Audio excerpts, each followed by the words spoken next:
My name is Jerome Perry. My cameraman is Alan Eggers. We're doing a video interview with Ann Krejci Downs, a born and reared Cedar Rapidian who chose a career with the United Airlines.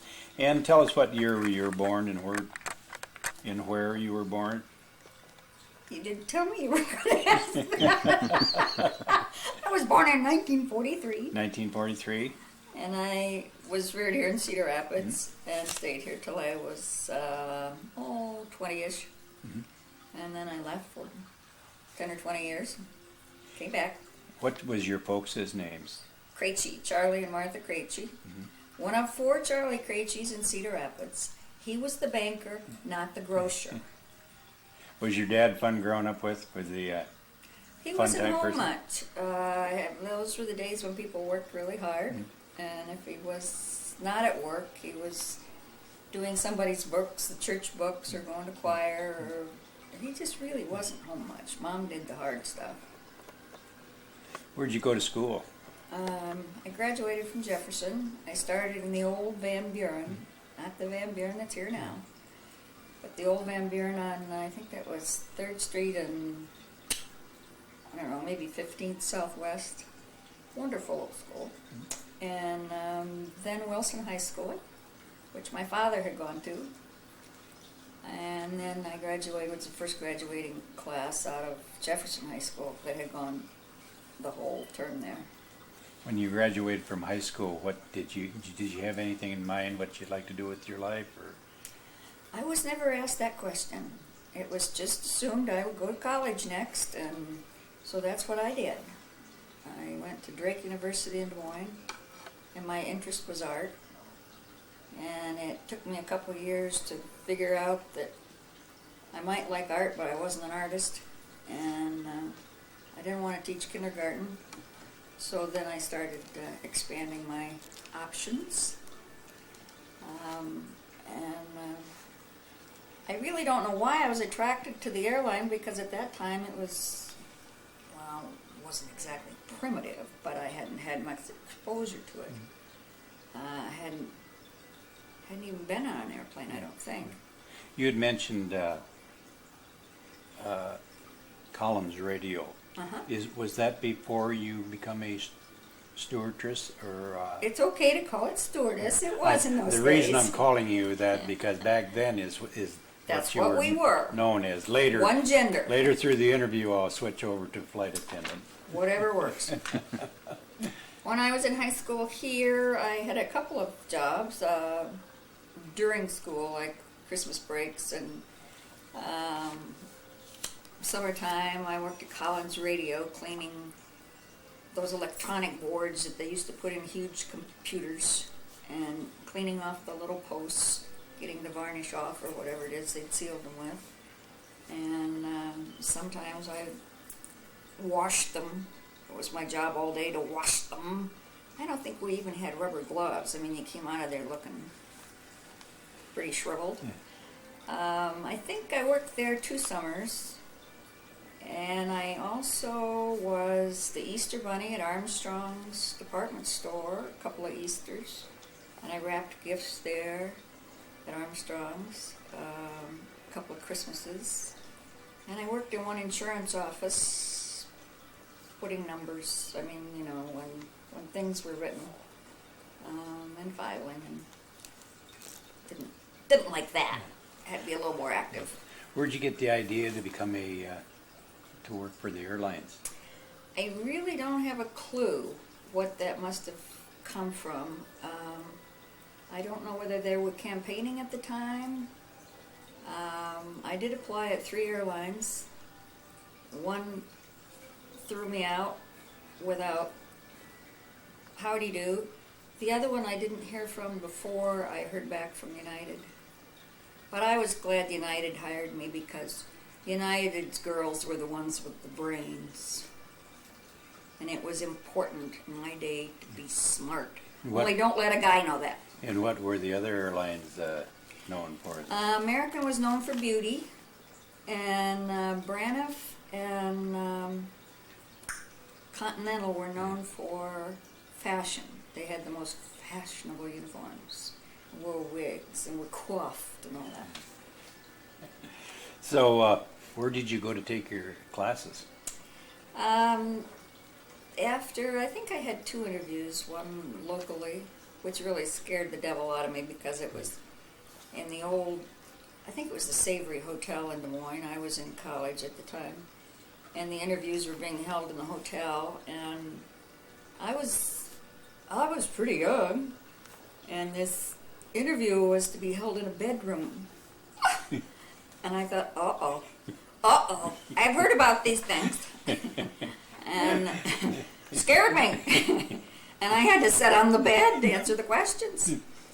And so I had the interview there, and he didn't approach me, gratefully. And then when I made that one, they flew me to Chicago, and I believe that was my first airplane flight, and interviewed me there in Elk Grove, where the facility still is for training. And Is that where the classrooms were? Mhm. Then how long was the length of that school? I'm thinking they were about 6 weeks. And we stayed, it was a brand new facility. Prior to that, training had been in a hangar in Cheyenne, Wyoming. And this was probably within the first or second year of the new facility. And we had nice little dorm rooms, 4 to room, and had classroom settings and emergency training. They had mock-ups of airplanes there, and they'd teach you how to evacuate people, and then they'd throw you in there, turn out the lights, start screaming and yelling, and throw smoke in there, and somebody had to get the rest of them out. That was how we began to learn the emergency, because primarily we were there to handle emergencies, and it just later got to be a gourmet movie-going deal. But we had a lot of importance of how to take care of people. And To be even considered, was there any limitations like weight? at that time, you still could delete people from a list and at that time you couldn't be over 5'8", because one of our primary, what would I call it? One of our more elegant airplanes, first class airplanes, was a Caravel, which was a French-built airplane, and it was kind of on the style of what Concords are now. It had a very narrow body and very low ceiling, and 5'8", you'd have to be hunkering all the time through the airplane. So that one was limited. You had to be taller than 5'2", or you couldn't reach in the overhead bins.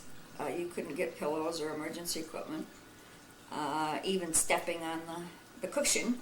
In those days, they put a little pedal there you could step on to get up there. So you had to be taller than 5'2" and shorter than 5'8". What was any age limit?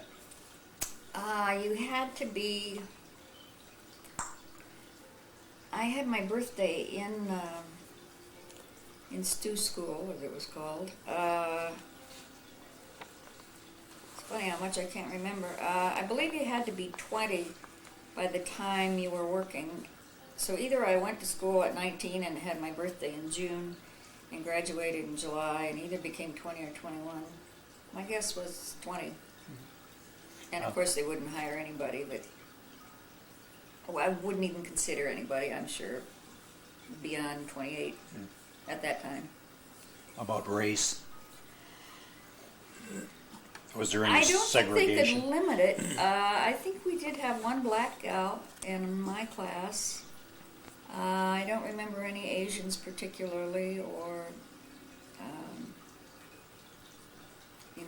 glaringly non-blue-eyed white. About glasses? Could you wear glasses? Your eyes had to be correctable to contacts. No, they didn't want you to wear glasses. And I don't know whether that was a safety factor or a vanity factor. But Could have been both. yeah, I mean, you'd hate to cut your own throat with your glasses when you fell down the aisle, That's right. or anybody else's. Yes. About could you be married? No, no.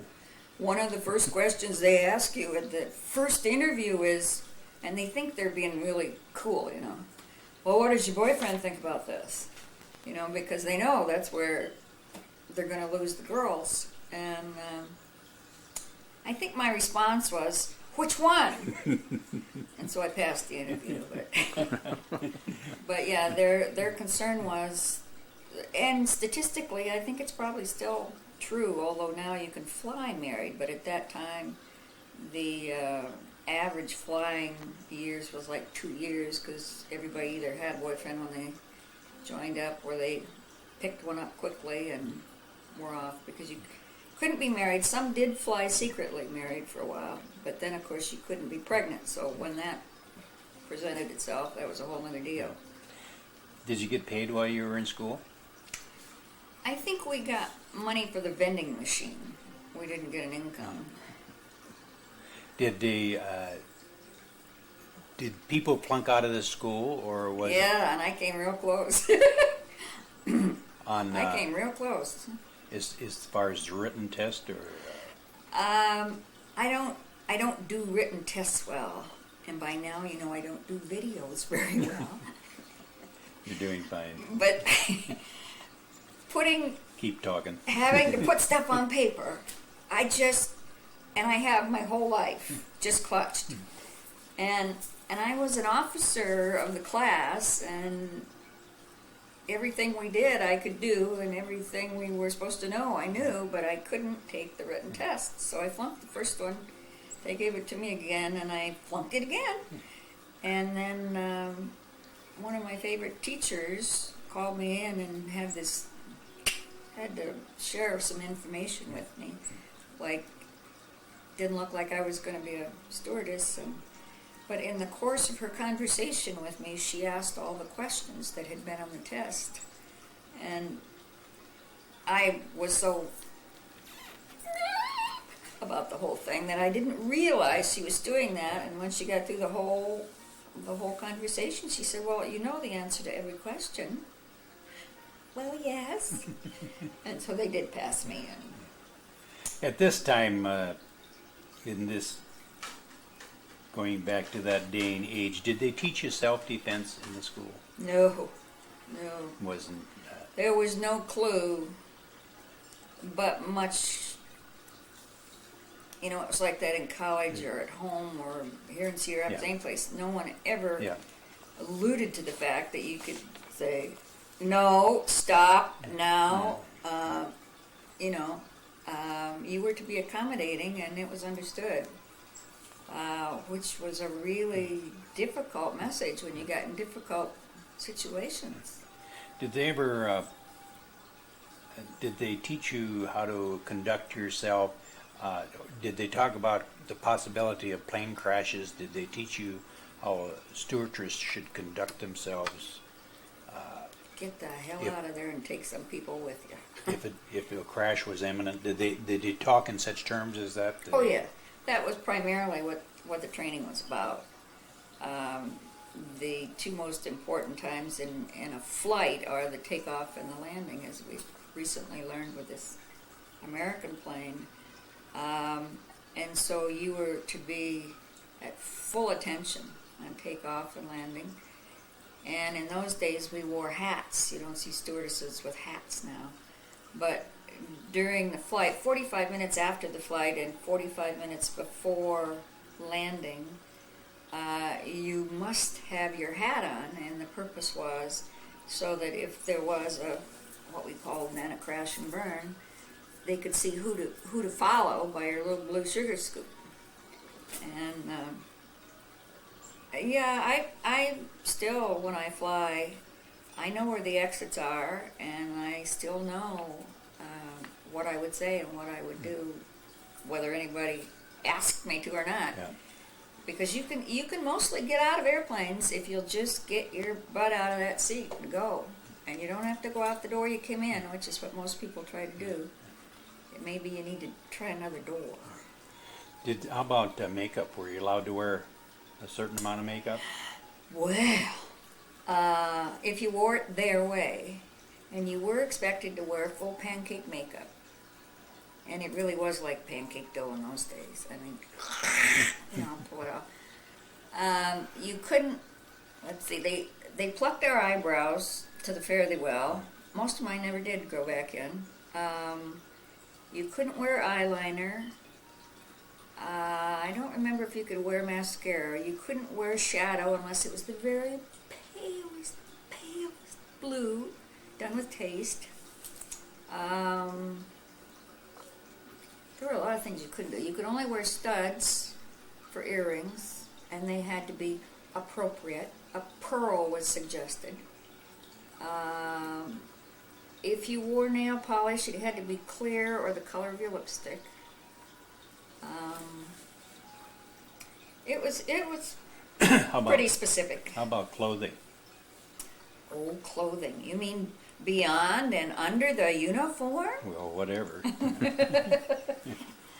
The first uniform was issued, I think we paid half into it, I can't really recall. And it was a white blouse. In summer it was blue, about the blue of washed denim.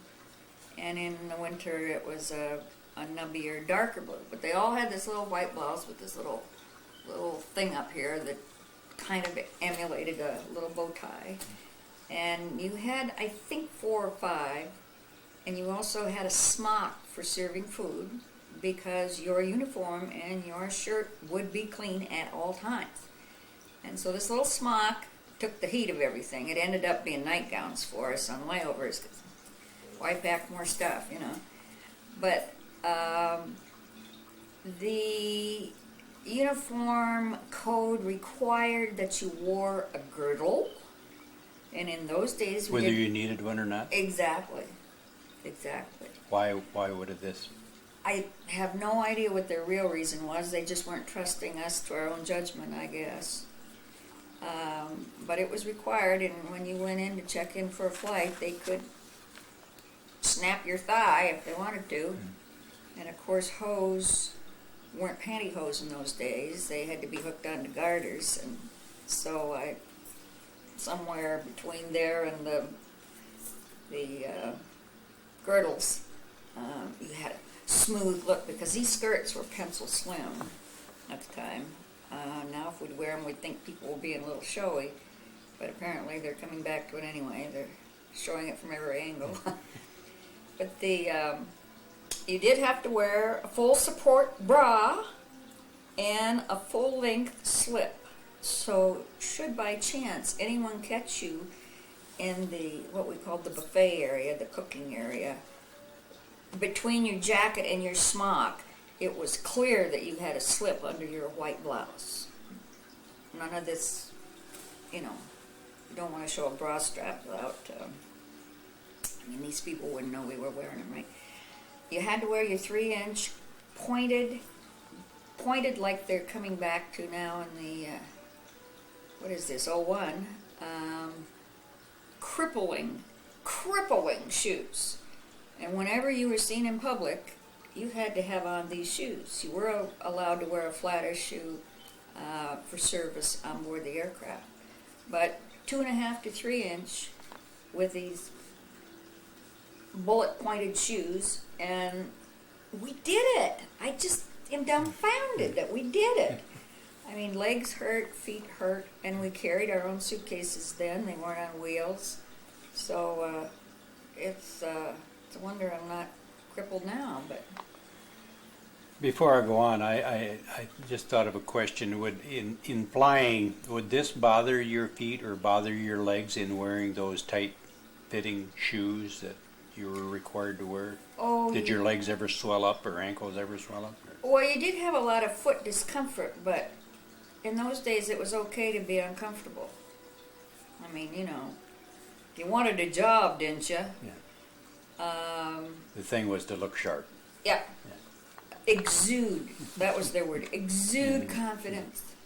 It didn't matter how bad your feet hurt. But of course, on an airplane, they do swell. And so usually your in-flight shoes are about a half a size wider than your street shoes.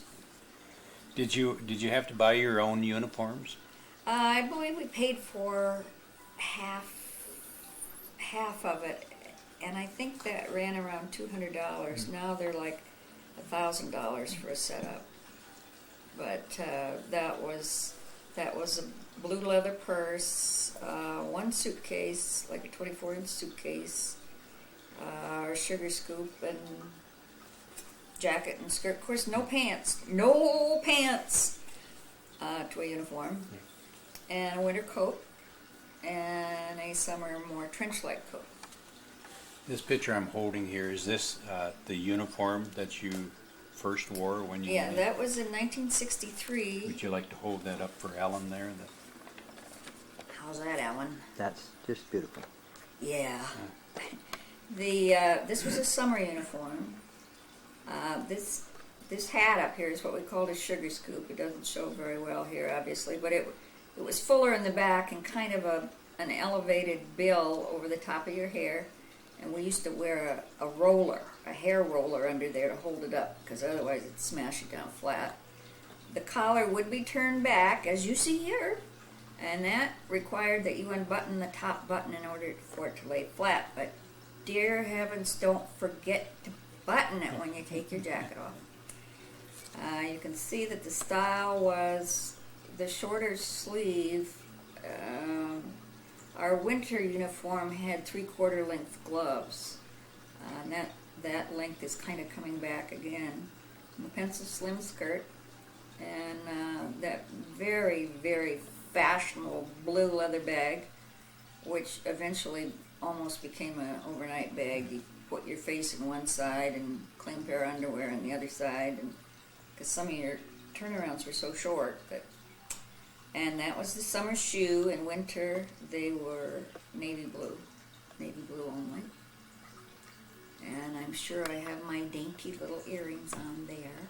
That was graduation day. My dad took this. This was a slide that Dad took in those days. They flew the parents in for graduation. Was your folks proud of you, or did they think you were a little strange for wanting to fly airplanes? I was always pretty hard to read what my parents thought or how they felt. Sit down. Dad loved meeting all the other stewardesses.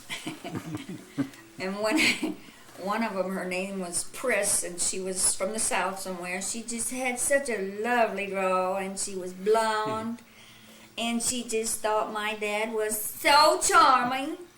And her parents couldn't come to the graduation, so she had Dad pin her wings on at the ceremony.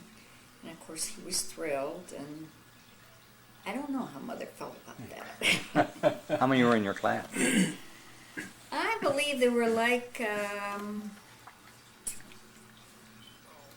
20. I do have a slide of that, and I really intended to have this stuff printed up for you, but computers are only as good as the people operating them. So I think it was about 20. The 4 of us were officers, and that would be about right. And then we'd have a class advisor who was among the... When you were... Is that my stomach? You were all... I'm sure they had a tendency to want to hire the attractive ones, and when you're all decked out in your uniforms, did you have a lot of problems getting hit on by the male customers? No. On the flights? Actually, I wish I had the graduation picture to show you. I apparently showed it to my mother recently, and in all the pictures, everybody is like this, and nobody is smiling. And it was hold it, click, one more, click. Mother said, nobody looks happy. But that was just the difference of a formal part, picture at the time. What was the question? I was asking you if you got hit on by the male customers. Because we were so wildly attractive. Yeah. It was more because it was kind of a romantic job, or it was a job that people were interested in. And after all, American had the beauties, and it's really hard to recognize brains in a uniform, But there were what was called stew bums at most of the points of layover. And these guys just hung out in the motel that they knew we had our layovers in, and they'd just kind of be around, and kind of took your turn with them, and they were good. They were charming and usually good looking and better than pilots. Where did you make your maiden voyage, your first flight as a steward? Did they give you have a break-in period you had to fly with experience? Well, all flights were by seniority. I mean, you bid for a line of flight by seniority. So my first trips would always be with people that had a whole lot more experience than I did. They did fly you once as kind of a on-the-job training, OJT, and every so often I see people doing that now. Just the experience, and they make it fun for you. They tell the passengers that so and so's on here, and this is their first flight, and they all try to make it easy for you. But with no seniority and flying out of Chicago, most of my runs were really magnificent ports like Ypsilanti Airport in Detroit and Moline, and did come through Cedar Rapids a time or two, and Denver and Des Moines. The flight that I remember the most it went Chicago, Moline, Cedar Rapids, Des Moines, Denver, Omaha, Lincoln, turn around and go back and do it again. And the flight time between Chicago and Moline on a propeller aircraft, a DC-6 aircraft, was 45 minutes. And the capacity of a DC-6 was 64 people. And it was usually full. And of course, those days you didn't have little drop-down trays like you have now. They were in a zippered pocket in the seat in front of you. And so the stewardesses had to come by, unzip it, take it out. They were what you call bayonet plug-ins, and they had little round legs on. And you plugged them into the arm of the chair for the guy, girl, usually guys, women weren't flying much then. Put a linen tablecloth on it, thank you. And then you start running the meals. Somebody setting up, the other girl would set up in the buffet area, and somebody carried out. But the time was so short. I mean, 45 minutes and 64 people, and you're sitting down 20 minutes on both ends, got a little chaotic. And so on an occasion, we'd get on the intercom and say, we do have meals for you, and if you're interested in eating, take the pillow down from the overhead, put it on your lap, we'll be by with food, And of course, it was a bigger tray then. Now they've gotten down to these little mini snack trays, but have all the dishes, and they were still dishes. They weren't plastic, and it was still silverware, and nothing came wrapped in cellophane. It was kind of a whole different deal. Did they have first class then? It was all considered first class. How was the food back then?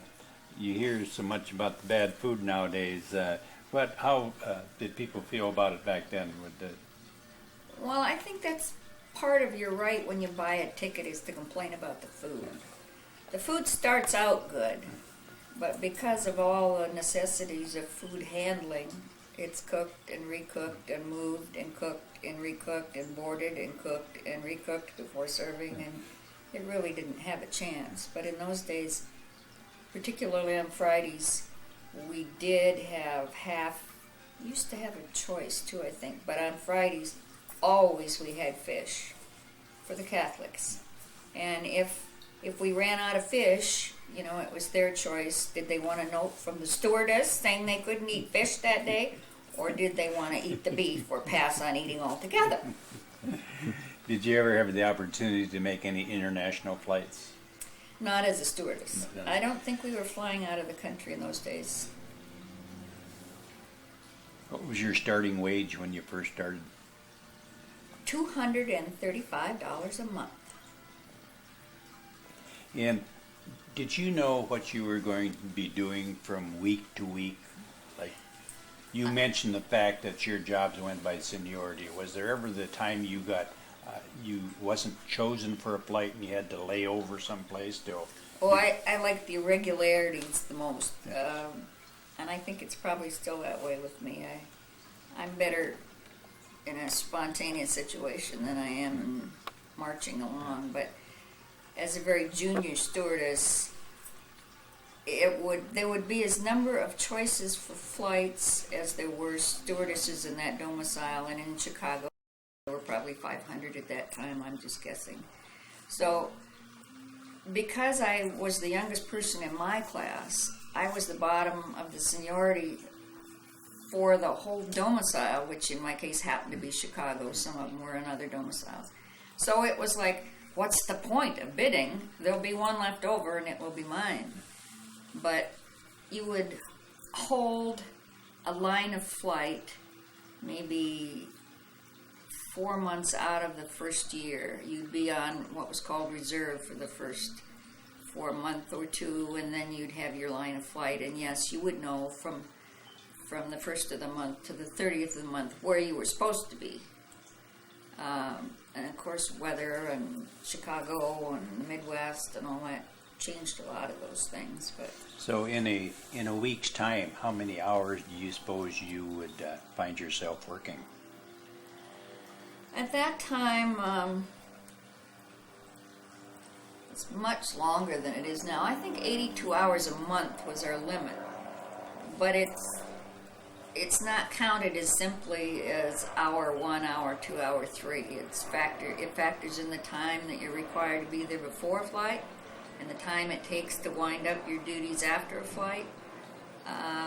And of course, depending where you lived, it may be an hour getting to the airport. Your time at layover was counted in a different manner, discounted hourly manner. But block to block, as we say, from leaving the blocks to stopping at the blocks, I believe we were like at 85 hours now. I think they're way down now. We'd have to check, but I think they're in the 70s probably. Did you get paid by the month or by the number of flights or by the number of hours worked, or You had a salary, and then there's also a you had variety. a base salary? Yeah, and that would be the $235. And then, because I had no seniority, I couldn't hold first stewardess. Like on DC-6, there were only 2. And a first stewardess would get a slight differential. And then as the planes got bigger and bigger and bigger, there were all kinds of differentials that went into that. Eventually, there's differential for overseas flying when that came about, and whether you worked in the galley or how many hours you'd already flown, were you in overtime, there's nothing easy about it. Did you have any perks? Perks. Like you could fly any place in your free time, you could fly any place you wanted to? Geez, you couldn't afford it. The perks came to my folks first. They got to fly in the first year. But I had to be working for a full calendar year, January to January, plus the time since my graduation. So I had to work for a year and a half before I got to fly on passes. Other than that, a bag of peanuts now and then. Leftovers. Yeah. Did your folks take advantage of? Yes, they did. That's great. That was part of the reason that I went into that. It sounds really ugh now to say it, but at the time it was very important to me to be able to do something for my folks, to give them something. And of course I thought they were pretty old when I was 20. And now I'm older than they were then. But yeah, they took some really nice trips. They were able to continue friendships with people that had moved out of the Cedar Rapids area, and it was really hard to get them to go to Europe the first time. That was pretty scary. When you, with all the restrictions you had on you, is when you first started, was there any restrictions as far as your dating, who you could date? Could you date pilots or any of the crew members, or? Well, considering all the crew members were women at the time, yes, they frowned on that a lot. as I recall, we weren't supposed to mess with pilots. Of course, if the pilots did the messing, I don't know, I guess we kind of overlooked that. There were two groups of pilots at that time because United had recently merged with Capital Airline, which was an airline that was Midwest also, but mostly out of Detroit area, and they flew Viscounts, and I liked the Viscounts. And the Viscount, or the Capital pilots, pretty much stayed with the schedules for the Viscounts. And they were much better to the crew, to the women, in terms of taking care of if you were in a gross irregularity or snowed into, Poughkeepsie or something, and you get into the union rules of how long you can work, how far away you can stay, blah, blah, blah, blah, blah. We're there with our little red union books looking like, Mao's sayings or something, and trying to figure out what we're okay to do. And they were very helpful. I mean, they knew, and they'd take care of us, they'd protect us. Now, the United pilots, they were gone. So I always favored the Capital pilots, and I liked the Viscount airplane a lot. It had windows about this size, they called them teardrop windows, and you could see out beautifully. The only thing about them that might scare you a bit is when the air conditioning came on, this rolling cold steam came out of the floor, and people would look around like, do I dare ask? Did she notice? And quite often on that one, you'd fly as the only flight attendant, and they would board one if you had a big meal service, and then they would get off at the next one, and you'd fly on as house mother. Were you allowed to date customers? I don't think we were supposed to. I mean, considering all the other limitations, I'm sure they had some advice on that whole deal. But you knew that discretion was very important, because you couldn't be seen, you couldn't hold hands if you had a boyfriend and he came to meet you in the airport. No public display of affection. Couldn't touch, couldn't kiss, couldn't hug, none of that. Oh, hi, how are you? Why, yes, you can carry my bag, and race out the back and get a hug or whatever. But you couldn't, or sitting in a restaurant with them. No, don't touch, just, and if you smoked, you could only smoke sitting down. What else you couldn't drink while you were in uniform, or couldn't drink alcohol while you were in uniform, so if you were even at a very nice restaurant, sorry, you just had to be the image of all that was wonderful about womanhood, except for mothers and babies. Did the airlines serve hard liquor? Oh, yeah. In those days, it didn't come in the little bottles we know now, which are even littler than they were when they first came on board, but they were boarded in cruets. I have one around here somewhere, not a United one, but kind of like a little salad cruet, and it would be pre-poured from the kitchen, and then you would identify the liquors in this little egg crate thing by the color of the lid. I remember amber was sherry, and then of course there was scotch was probably red, I don't know, or bourbon in the Midwest. And they were a healthy 2 shots in there. And of course you accounted for everyone. And people were only supposed to be allowed 2. But usually 1 was enough, because they were much more generous than anything you get now for $4. Did you have much problem with people getting on already intoxicated and give the stewardess a bad time? It wasn't bad back then.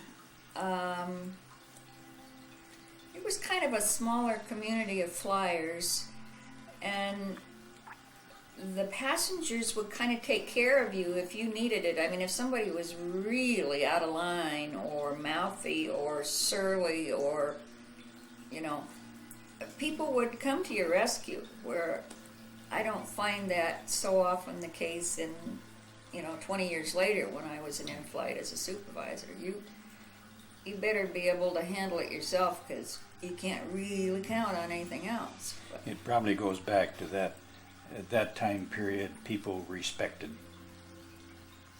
authority, or even a stewardess, they would respect the stewardess. a uniform. A uniform's always Yes. good. Yeah.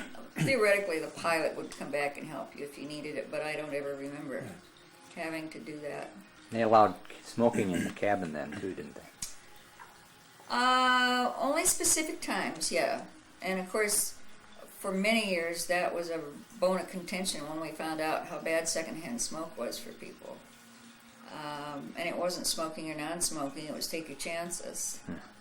But of course, not for a distance out, and because of course it was a fire hazard, it was different fuel, different, the stuff, for a lack of a better word at the moment, that the interiors were made of were so flammable, and I know.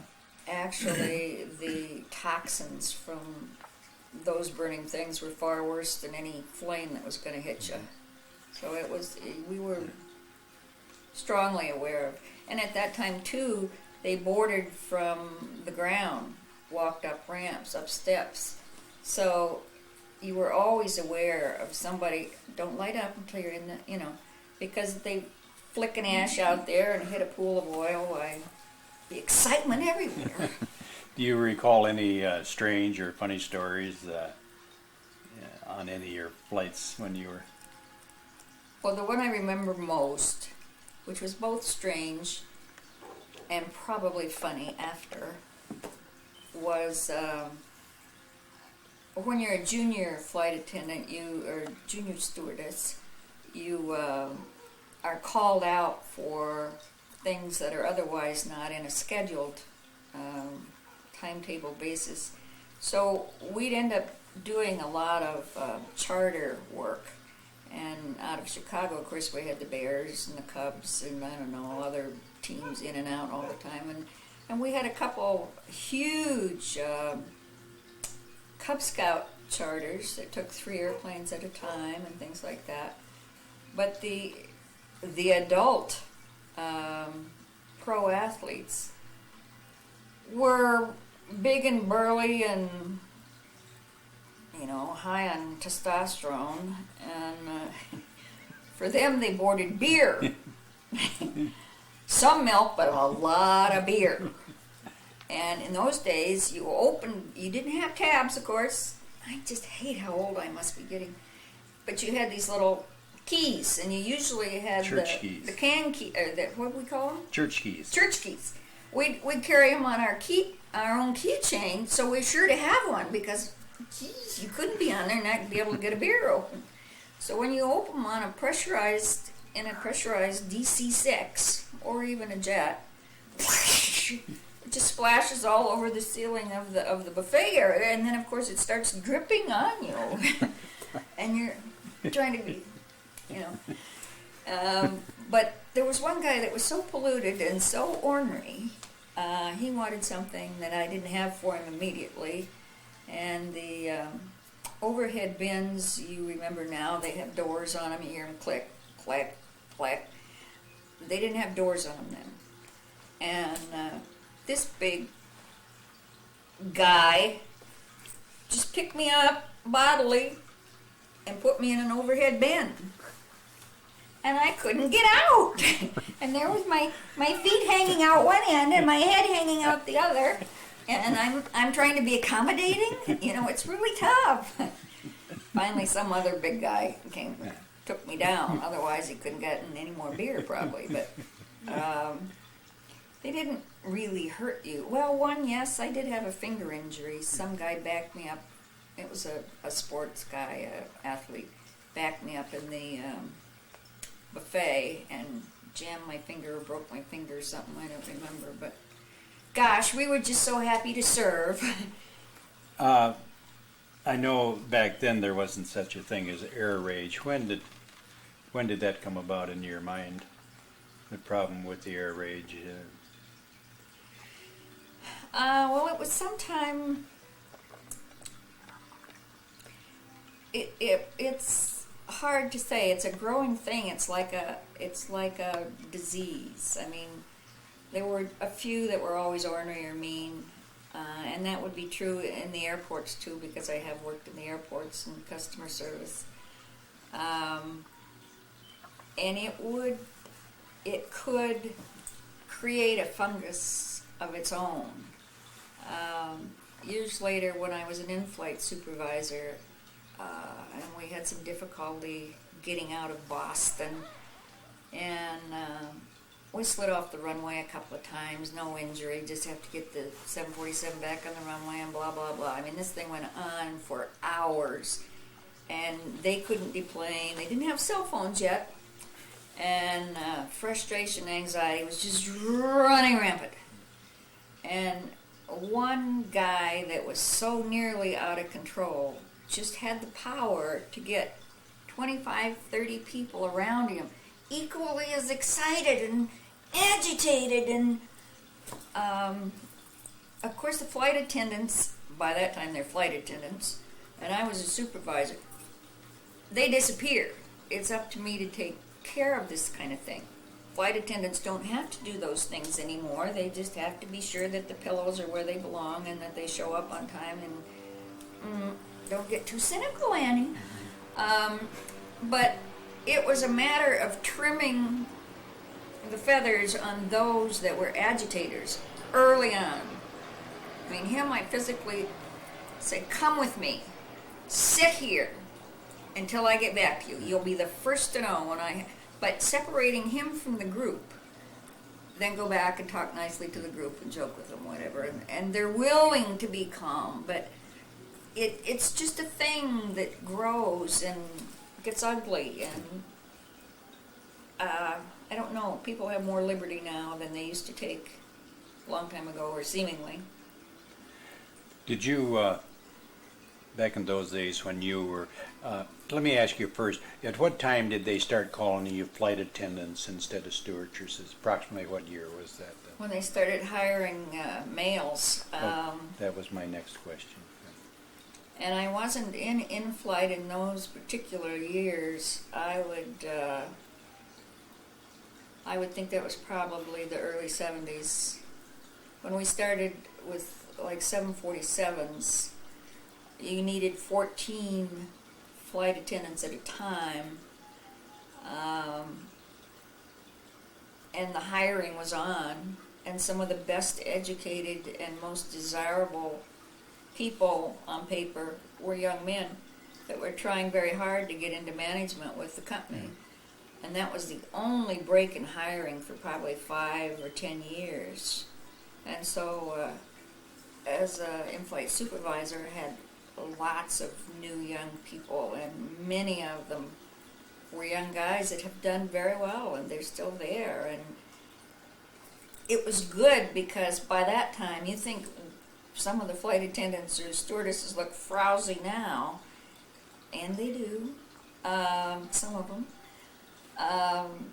They were getting real lackadaisical in the late 60s and 70s, and whereas we had been told to comb your hair before putting your hat on for landing, blah, blah, blah, check your lipstick and so forth, these people looks like they hadn't combed their hair when they got out of bed, let alone on board the flight. So then when they got young men on the flight that were better at their job than the women had been, smartened up the group a lot. It was very good, I think. I mean, people can make all the cracks they want about a male flight attendant, but some of them are the best at anticipating, at helping, at serving, at dealing with crackpots. Would they hire a gay flight attendant? Well, at that time you wouldn't tell people you were gay. Some of them quite seemingly work, but they are the gays. As I had worked with them, oh, here comes one. No, never mind. I don't think that's a 747. They are so service oriented and so they listen. They behave well because they've been called on to not disclose their nature for so many years that even in the airport, for the years I worked in the airport in San Francisco, they were the people when you needed help. They were the ones that would stay over and help you, or offer help, or assist you as another employee. I lost a great many friends to AIDS out there, but I never felt bad around them. They were kinder. Very dedicated to their job. Well, and to other people. Where the macho guys were out chasing skirts, and it's an interesting situation, but as service people, I think the gay community, and as it turns out, a great many women were gay that I had no clue were gay. I mean, I'd fly with a crew all month of maybe 14 people in the later years, and it would only be the month after I moved on to another crew that I learned that there was some difficulty between two women in the last month, one being gay and one being uncomfortable with them, so on and so forth. And I guess the statistics are there's really more gay women than gay men. What did you do after you served as flight attendant? Did you get promoted to administration, or? Well, I took kind of a zigzag path into early retirement. I went from flight attendant, then I got married, and because William Patterson, who was a very primary United Airlines figure at the very beginning, he passed away or moved on, retired, and they could then allow people to be married and eventually pregnant and so forth.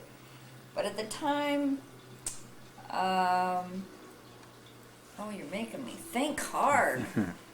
I did become engaged and later married a man that I had gone to college with, and that was the time of the draft prior to Vietnam. And originally you could be deferred by being a student. He was a student. Then you could be deferred by getting married. Well, okay, I guess that's next. We'll get married. And then, of course, you had to have a child to and I said, you're on your own. So he became a Navy pilot.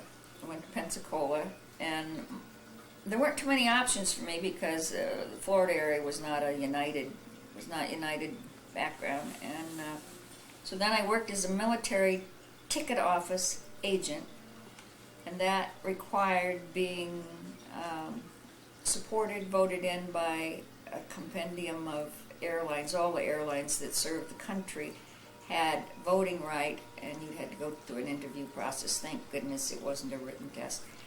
And I was still a United employee in terms of how my check came to me, but I was paid by all of the airlines. So I had my own little office down there for a couple of years, writing tickets. What was your title? JAMTO agent. JAMTO standing for Joint Air Military Ticket Office. And these would be all the little, well, and some big, but the youngsters saving their, I don't know what you get paid in the Navy as an enlisted nothing, but they'd save everything so they could go home to Seattle on Christmas, and they'd come in and, tickets were really expensive for what people were paid then. And there was a military discount, but it wasn't tremendous. And they'd come in and they'd make their reservations, and at that time we made them on cards, hand wrote them, because we didn't have a computer at those areas. We'd have to call them in And even then, a computer's not like what you know now. You probably remember they were big boxes, and you stuck a card in to have it print something on here, and then you pumped in some others, and it was a long, long process. But that's how we made reservations. And so I worked with the military for 2 years. Then I was on a leave for about 6 months while my ex-husband was in training in Corpus Christi, Texas, which was the same problem, United. And then, as it turned out, he was fed back to Pensacola as a trainer. So I resumed my job, and from there, he was detached to Moffett Field, which was in Northern California by San Jose. It's not there anymore. I mean, it's still there, but it's not military. Well, yes, it is. It's NASA, but it's not Navy. And so I had put in a transfer. There was some time in between there. I'll come back to that. I put in a transfer and started working as a ticket agent in San Francisco. And then I would do some special functions there. I did some photographic work for them when they get new uniforms. I just happened to fit the size at the time. And special, like Barbra Streisand came through, and Billy Graham came through, and people like that, and you were supposed to accommodate them, and worked in the red carpet room, things like that. And back and forth in customer service. Agent used to write letters, answering complaint letters to the station and to the company. That is written in longhand, given to a secretary who typed them. And now I think they probably have. But in those days, I considered every word, and it had to meet with the manager's approval and so forth. Did that for years. Then I chased lost bags and lost damage claims and so forth for a couple of years. And then the longest term in there, 5 or 8 years, I was this in-flight supervisor thing I was talking about. When we got to 747, because there were so many crew members on board, the company felt it was appropriate to have a management person on board. It was also the time when affirmative action first came into being, and there were no women trained to take over management jobs. I mean, if a supervisor didn't show up for work, they'd put a guy in his job and he got to be acting supervisor. But that didn't happen with women. So now all of a sudden they're having to slam a bunch of women into this job on an equal basis. And so it was just kind of a crapshoot for them who might survive a month or two. And the manager that was about to be non-manager in San Francisco, that was his last management duty, was to tell me I'd been appointed, chosen, whatever, to be an in-flight supervisor. He really didn't think I had what he'd want in a person to do that job, but they tossed you out there because they had to do it for the numbers. And that was when it was really difficult then, because men were feeling threatened by women that don't know anything, never did. And it was hard. I don't know why I stayed in it as long as I did. I guess it was one of those things. Well, I can do it. One more. It became very difficult between the union and flight attendants and pilots and different aircraft, and then just among the group of in-flight supervisors alone in San Francisco.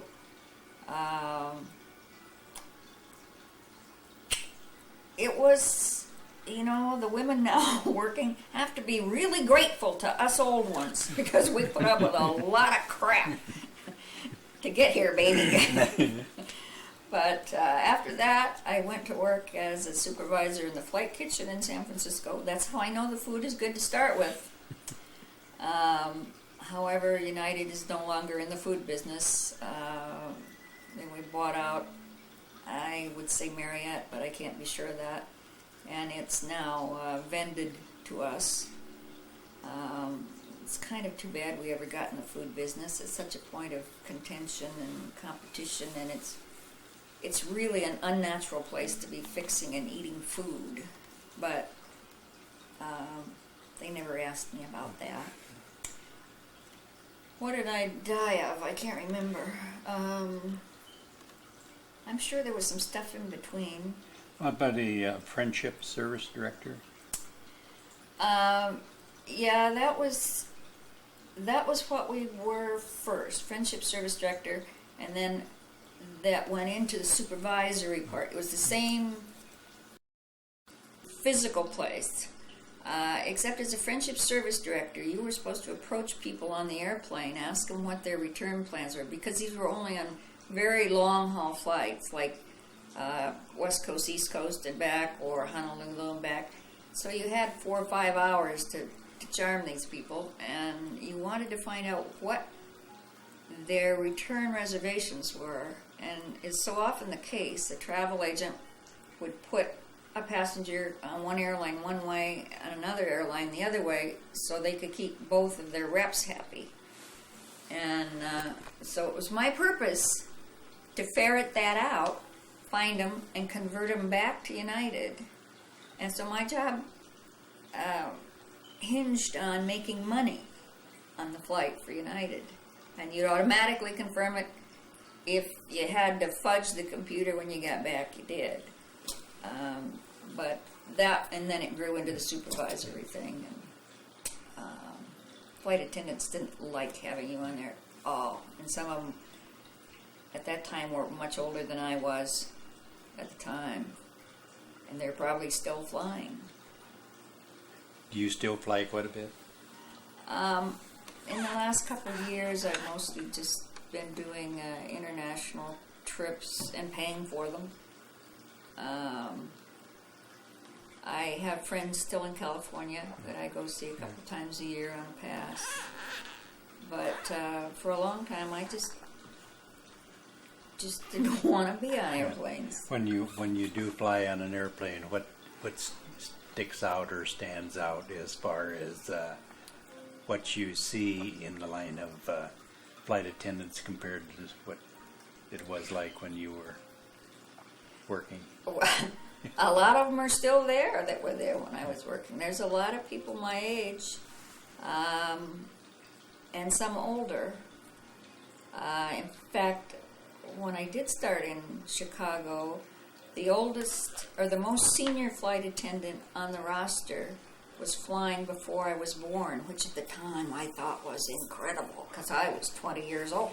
That meant she had to be at least 40. But now you can see who comes from the old school and who still upholds the old traits of just nice things, not big things, but just anticipating nice things, offering things, being interested. And I think Going out of their way to be nice to customers. well, mostly it's a natural thing.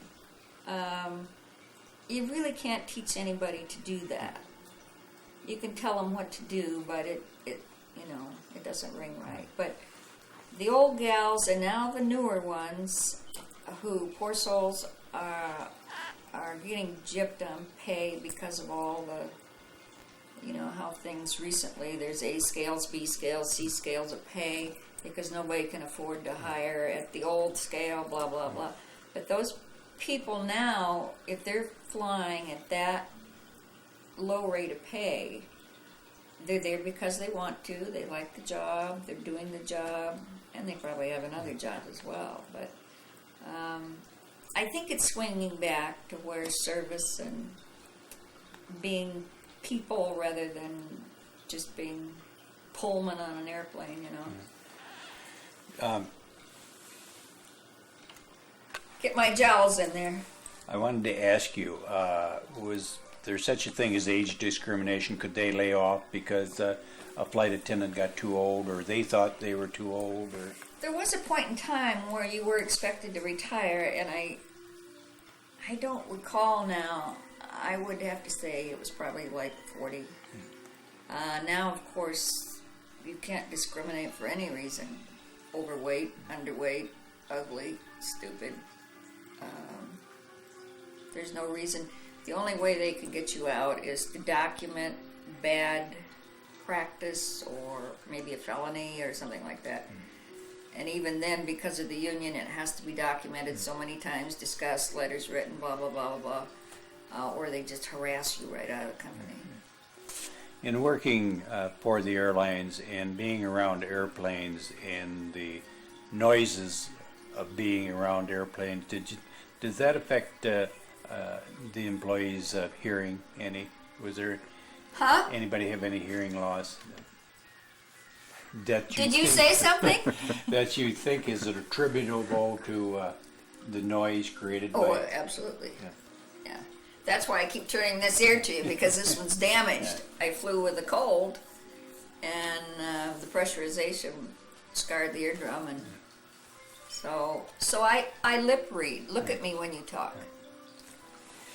You had mentioned, we were talking about in the pre-interview, we were talking about landing fees, and you were telling about... The expensive landing fees? Yes. Landing fees, as I knew them. Now, of course, anything is subject to change in the last 500 years, but at the time when the gate agent, the agent from inside the terminal, whether it be nowadays where you have jetways and they come out and shut the door and move the jetway, or in the old days when you went out across the tarmac up the steps and they come up and shut the door, that's considered off the blocks. The plane has now departed. Doesn't matter how long it sits there, it has departed. So in order to reopen that door for someone that's yelling and screaming inside, I'm supposed to be on that airplane, it would quite often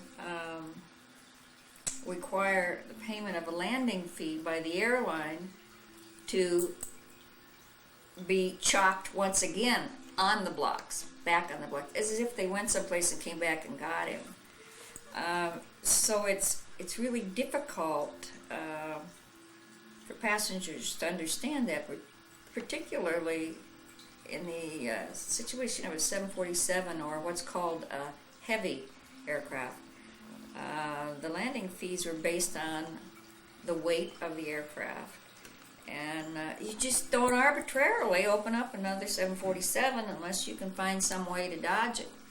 I remember years and years and years ago, well, maybe it wasn't that long ago, but if you remember 727s before B.D. Cooper, 727s were the first airplanes that had their engines over the tail.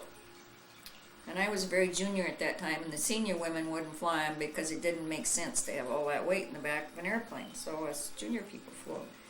And there was a back stairway that would come down. And I remember one time when it was imperative that somebody be on, and it was a tarmac situation where you had walked across the runway to board the aircraft.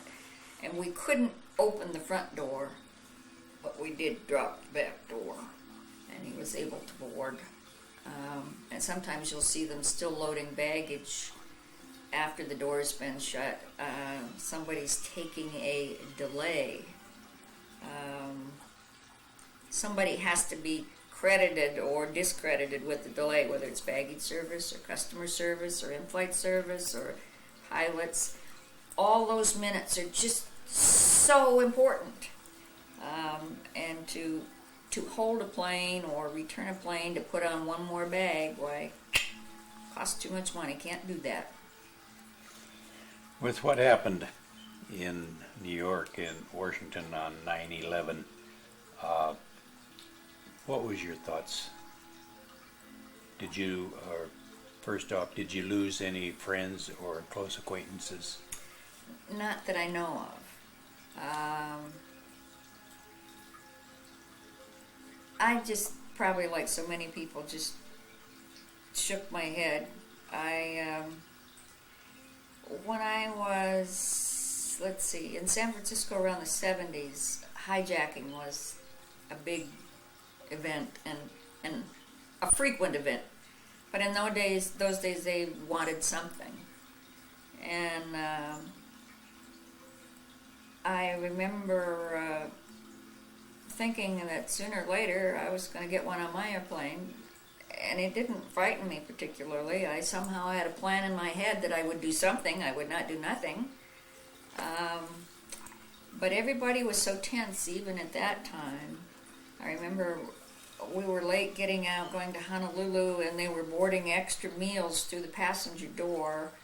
And somebody had written a note on a tray that was being boarded as extra food that said, "Bye-bye, baby." And the flight attendant that was stowing and storing and organizing the buffet got frantic and went to the captain, and they thought it was "Bye-bye, baby." And so we took about a 4-hour delay where they took all the bags off, took all the food off, re-scanned the passenger, the whole thing, which really doesn't make passengers real happy. And it was just one of the guys that was dating one of the girls, one of the guys in food service, and he just put, "Bye-bye, baby," and got misinterpreted, but it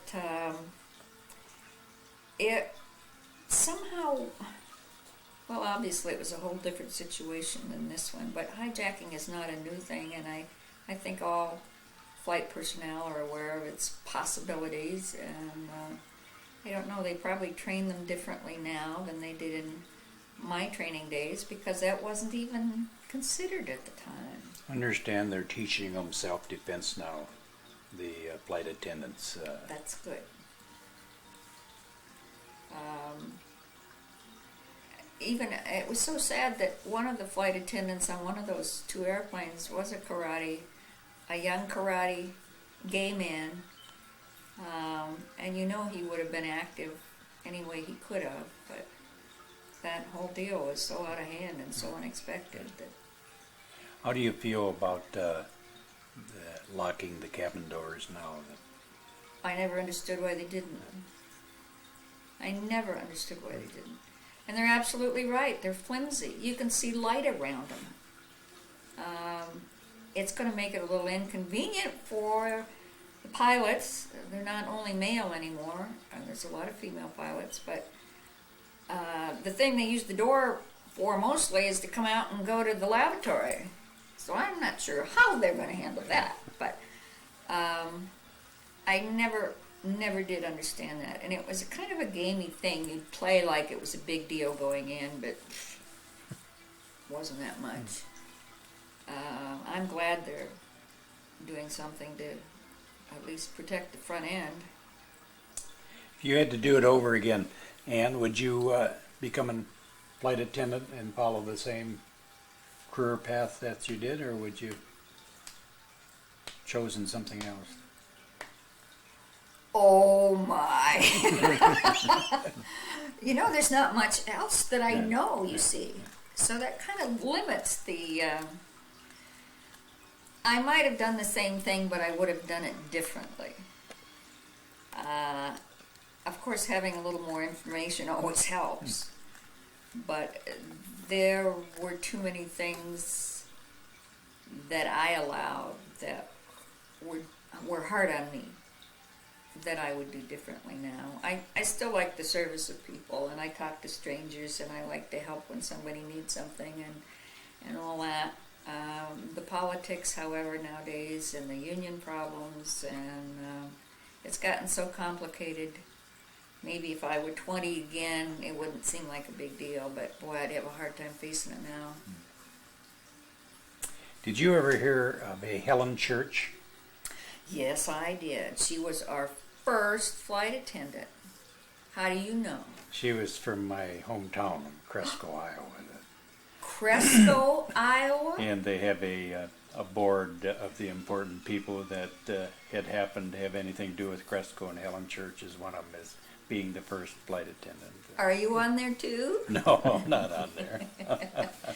Yeah, Helen Church is reported to be our first flight attendant, and I don't know how that designation occurred, because our first flight attendants were nurses, and they were on board because very early on, airplanes weren't pressurized, and people would get sick, would pass out, would have headaches, would get scared to death.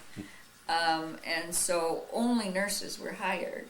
And I don't know when that changeover to a new term, stewardess, would have applied, but she's always been in our history books.